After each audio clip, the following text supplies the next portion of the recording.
Good afternoon, my name is Anna, and today I'm going to deliver a presentation answering the question of what are the differences and similarities between pressure groups and political parties. In order to answer this question, I'm going to provide some definitions, the types of pressure groups, and we will directly go to differences and similarities regarding purpose, influence, power exertion, and gaining public support. Then we will analyze some protests of pressure groups versus political parties, and a conclusion will directly follow. So the definition of pressure groups and political parties. What is a pressure group? A pressure group is an organization that seeks to influence elected officials to take action or make a change on a specific issue. These groups include trade unions, ethnic associations, and churches. However, political parties are made up of individuals who organize to win elections, operate government, and influence public policy. Already from the definition, a very big difference can be seen, because political parties aim to become the government, aim to take part in the government, but the pressure groups aim to influence this government. This is the major difference between those two.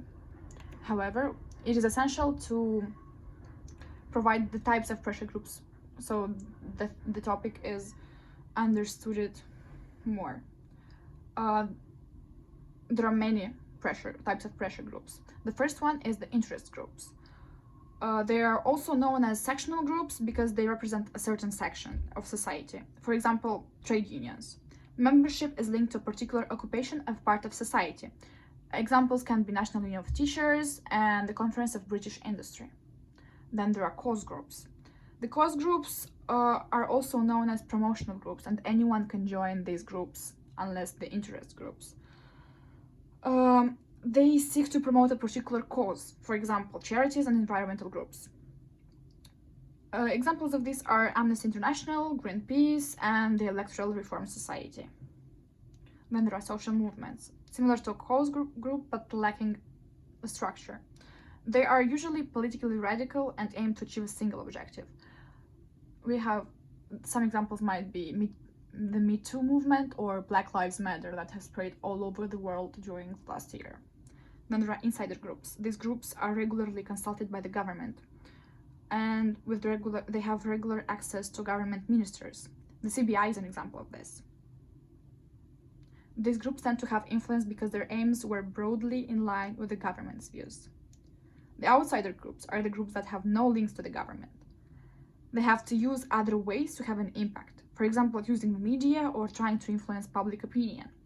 Examples of this are the Animal Liberation Front. Such groups may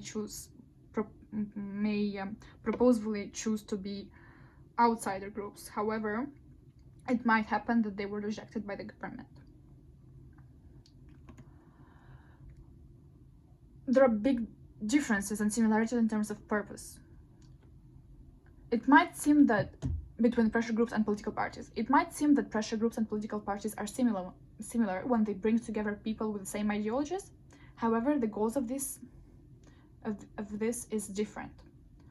The pressure groups serve as a link between the government and the governed. However, the political parties aim to become the government, to be part of the government through elections. They try to get as many members as possible in a representative body through electoral campaigns. Both of them promote the interests of the public. However, pressure groups express the views of minority groups to the government, but political parties promote the interests of the voters. Both of them fight for their ideologies to be put into practice by the government. However, political parties, if their members are elected in the government, have the power to put it in practice. But the pressure groups have to fight for it to put in practice. It is argued that pressure groups have a very narrow goal. It's usually like Greenpeace is fighting for promoting an ecological lifestyle. However, the political parties have a very broad area of goals. For example, the Labour Party or the Conservative Party do not only promote a certain changes, they promote an ideology themselves. But this might be argued because the Green Party promote the promotion of ecological friendly laws within the government, and they're very narrow, as well as the UK Independent Party was made to fight for the UK leaving the EU. Differences in terms of influence, power, exertion. So how do pressure groups exert influence? Pressure groups attempt to exert influence in a number of ways, and this will depend on how much access they have to the government. They might have access through ministers, civil centers. The insider their groups usually have this, and ministers will use knowledge and expertise of the group to formulate policy and to assess the potential impact of policy. The parliament, some groups exert influence through parliament, through lobbying MPs, for example. Groups will write to MPs asking them to raise issues in parliament or to initiate private members' bills. Some groups will try to develop links with political parties. The link between the trade unions and the Labour Party is the best example for this. Trade unions provide substantial funding to the Labour Party, and in return they have an influence on not only policy but also the election of the party leader. So this is crucial because it serves as the link between the pressure groups and the political parties. And then they have public opinion. They will try to persuade this through protests. Then they have the direct action. This includes measures such as strikes, blockades, and boycotts, and is designed to disrupt the running of the country. The school strikes of 2019 promoted by Greta Thunberg are a great example of this. And the court, some groups seek to influence through legal means. These are attempts to challenge government policy on legal grounds through the use of judicial review. However, political parties have their own only power when they are campaigning, and we'll have a look about how they are campaigning. And they do not possess any power unless they are in the government. So their power is the public support, and if empowered, they will attempt to put their ideologies in practice. So the political parties are given the power by the public support, as well as the pressure group. They're also given the power by public support, but it is easier for a pressure group to be listened by the government than for a political party to become part of the government and exert their powers. So we can see that pressure groups and political parties are very similar when they're trying to gain the public support, and both of them are posting leaflets through doors or canvassing door to door. They are taking part in demonstrations, marches, or attending rallies. They're organizing petitions, they're writing letters to newspapers, and also they are giving interviews which are reported in the media, and they're taking part in publicity stunts to gain media attention. Right now we are going to analyze two kind of demonstrations that were meant to gain public support by pressure groups and political party that have the same goal. So the goal of the Green Party is to promote an eco-friendly lifestyle, as well as the goal of Greenpeace is to raise awareness about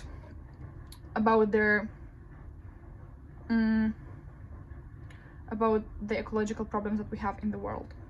So Greenpeace has a strike regarding the damage to the Amazon forest that McDonald's is causing, and the Green Party has had a protest promoting their green ideology. So we can see that the difference is that Amnesty International is Greenpeace is trying to get attention of the media by putting on costumes, and they don't really care about their reputation. They just want to be seen and they want to attract attention. However, Greenpeace, they have their organized ideas, and they are wearing normal clothes. They care about their reputation and they don't really want to attract media attention. However, this protest might be seen as well as a possibility of gaining attention of the public and gaining votes by making the world know about them through this protest. So the conclusion is that although political parties and pressure groups might seem similar in terms of their goals and in terms of their promotions, the power they each possess is very different. And we can see that the political parties, they don't have a power initially, but they can reach to a power which the pressure groups want to influence. However, the pressure groups have immediately more power than to change the laws. than the political party. Thank you very much.